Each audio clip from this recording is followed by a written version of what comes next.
Hello everyone, welcome to a new video. Today for how to fix Roblox error code 2. Open the browser. After opening the browser, first click the three dots in the top right and then click on Settings from the very bottom.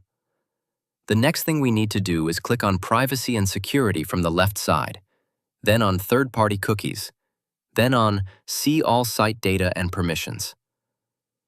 To find Roblox from the list of sites, type Roblox into the search bar. After doing this, clear the cache files of Roblox.